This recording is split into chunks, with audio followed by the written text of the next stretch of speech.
kalau dihirup rasanya di hidung itu agak ngedek gitu loh.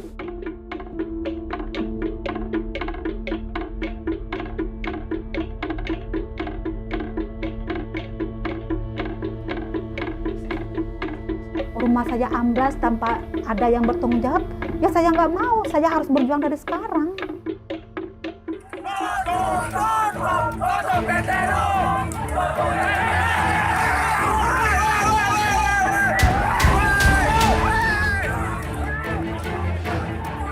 Teman-teman mahasiswa sempat ada yang dikriminalisasi juga. Apapun yang terjadi ya kami hadapin gitu. Kami nggak takut. Soalnya yang kami pertahankan hak kami.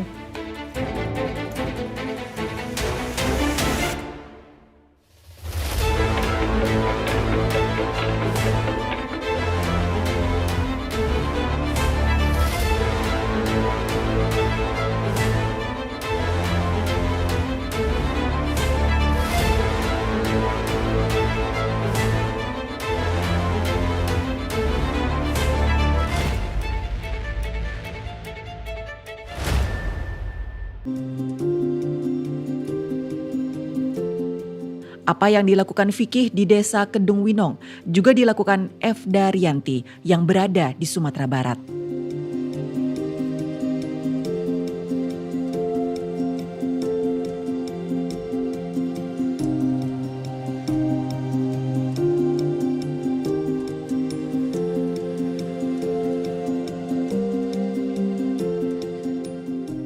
Efda adalah ibu rumah tangga yang tinggal di Desa Sikalang, Kota Sawah Lunto, Sumatera Barat. Ibu dua anak ini memulai hari dengan menyiapkan sarapan bagi keluarganya.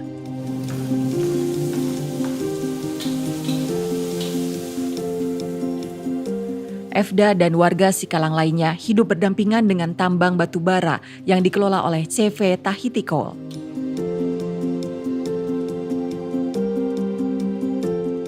Pertambangan ini beroperasi sejak tahun 2010. Hasil tambang didistribusikan untuk bahan bakar PLTU Ombilin yang jaraknya tak jauh dari lokasi tambang. Sebenarnya karena dari dulu memang udah ada tambang, sebetulnya kalau terganggu sih ya terganggu kan gitu. Tapi nggak seberapa terganggu awalnya.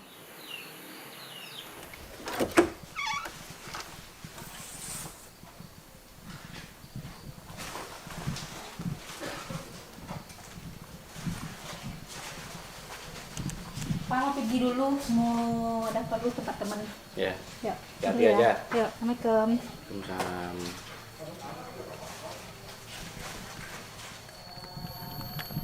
Namun belakangan, Efda merasa khawatir. Sebab penambangan batu bara dilakukan di bawah tanah dan disinyalir mengarah ke permukiman warga.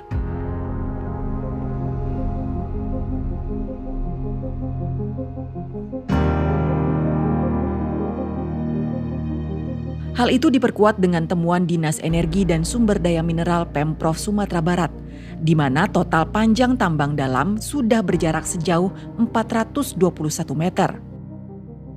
Bahkan 325 meter diantaranya sudah melebihi batas wilayah izin usaha pertambangan.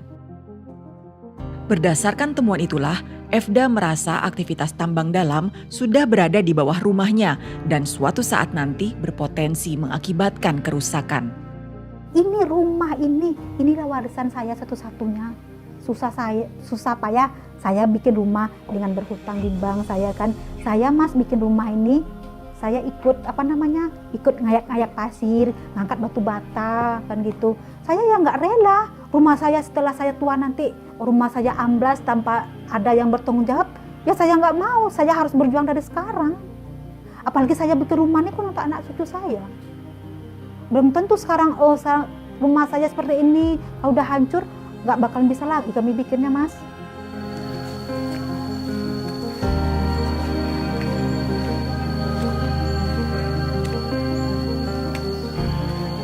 Assalamualaikum. Waalaikumsalam. Saida. Iya. Lagi ngapain tuh? Nggak ada nih, cucu. Sehat? Alhamdulillah sehat. Lagi ngapain? Nggak ada. Kekhawatiran yang sama juga dirasakan warga Sikalang lainnya, yakni Ibu Ida. Ia bahkan merasakan dampak langsung dari penambangan batu bara di sekitar rumahnya.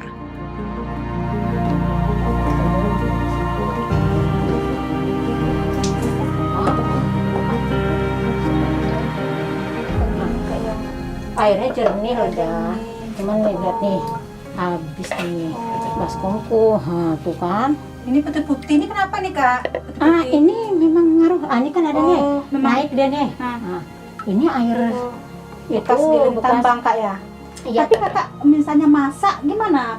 Bisa dipakai? Enggak. Oh, udah bisa. Jadi masak Kakak masak gimana? Beli. Oh, beli. Untuk cuci beras, cuci sayuran itu tetap beli. Ini cuma untuk mandi, Untuk mandi. cuci pakaian. Air yang Ibu Ida gunakan ini berasal dari kolam bekas galian tambang. Namun karena merasa air ini tercemar, Ibu Ida tidak menggunakannya untuk dikonsumsi sebagai air minum.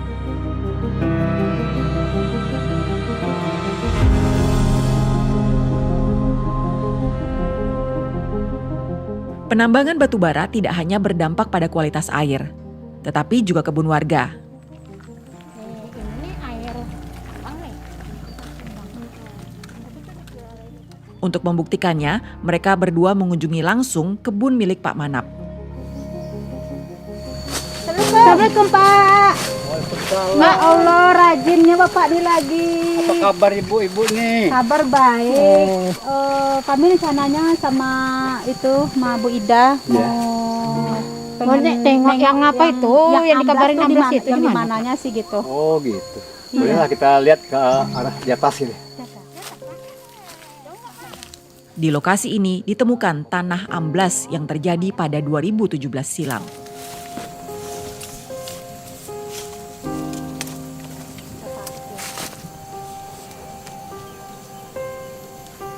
Kalau dulunya berapa meter? Dulu lebih kurang 3 meter kalau dulu ini. Itu belum ketemu apanya. Itu belum kelihatan dasarnya, baru dari permukaan longsoran aja yang kita temui gitu kan. Kalau yang dasarnya betul kita belum tahu sih, karena tidak terlihat secara kasat mata gitu. Waktu itu Pak Dinas Lingkungan Hidup Provinsi juga sudah melakukan survei ke kebun ini. Tapi yang jelas sampai saat ini kita belum dapat Dapat jawaban. jawaban yang pasti mau diapakan kebun saya yang tanaman yang sudah banyak mati ini gitu. Tapi setelah dia kalau dia melewati batasnya gitu Pak, itu gimana tuh pendapat Bapak? Ya itu dia, nanti kalau ya kita bicarakan juga sama teman-teman yang lain, karena juga yang terimbas bukan hanya kebun ini saja gitu kan, karena termasuk perumahan-perumahan masyarakat juga.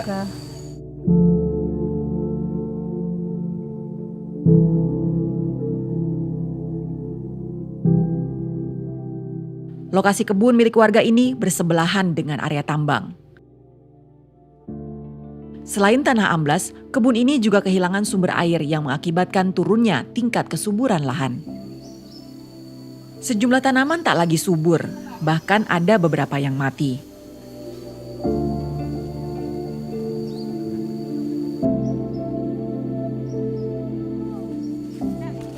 Temuan inilah yang mendorong Efda berjuang untuk mempertahankan haknya.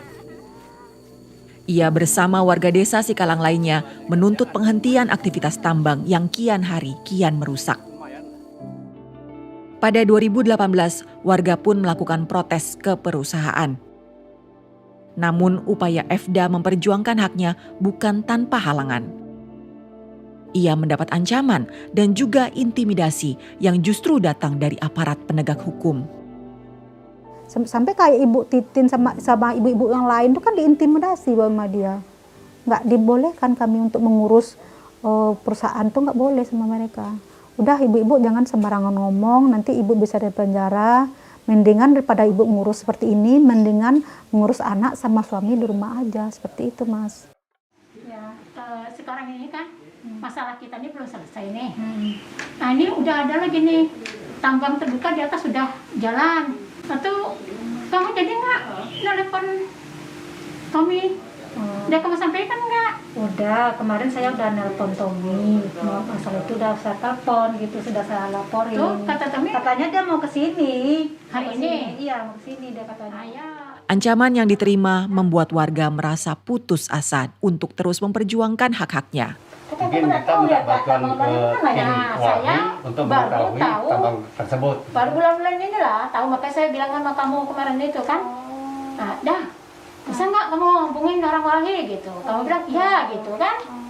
Nah, jadi katanya mau datang hari ini. Namun, harapan muncul seiring pendampingan yang dilakukan organisasi masyarakat sipil.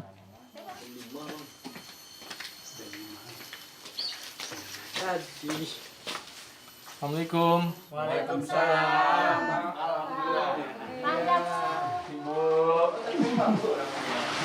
Panjang umur lagi diceritain loh. Silakan duduk, Pak Tommy. Di desa Sikalang, warga bertemu dengan Tommy Adam. Tommy merupakan koordinator advokasi Walhi Sumatera Barat, bertugas mendampingi warga yang sedang menghadapi konflik. Pada momen pertemuan inilah, Efda menceritakan bahwa ia kerap mendapatkan ancaman dan intimidasi saat menjalankan kerja-kerja advokasi. Isi air dan mereka tutup. Tuh kalau sekarang kenal.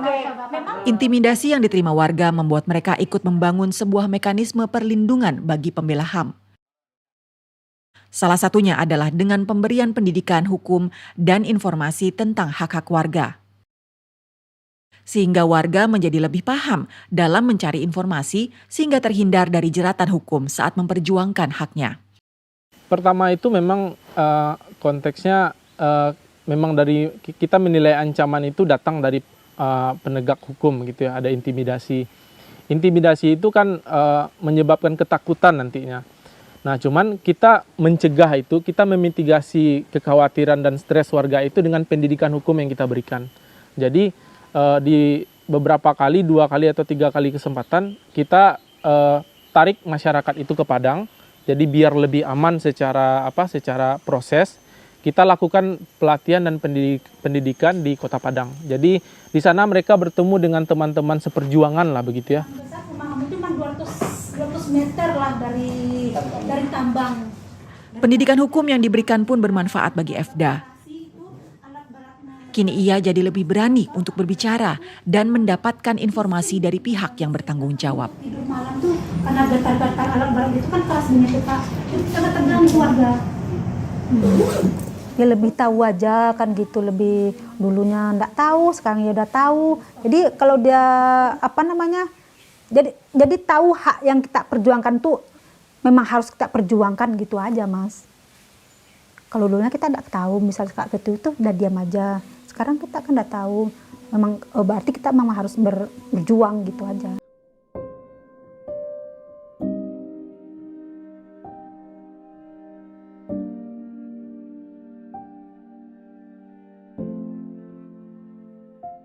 Komitmen pemerintah yang belum optimal membuat pembela HAM bekerja tanpa kepastian jaminan hukum.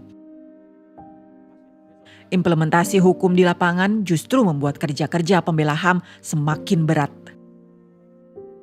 Ancaman, intimidasi, kekerasan, bahkan kematian yang selama ini terjadi hanya menjadi catatan pelanggaran hukum biasa.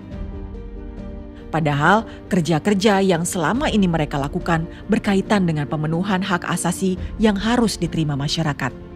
Walaupun nggak ada undang-undang yang bisa melindungi kami, karena kami yakini hak kami, apapun yang terjadi ya kami hadapin gitu. Kami nggak takut. Soalnya yang kami pertahankan hak kami.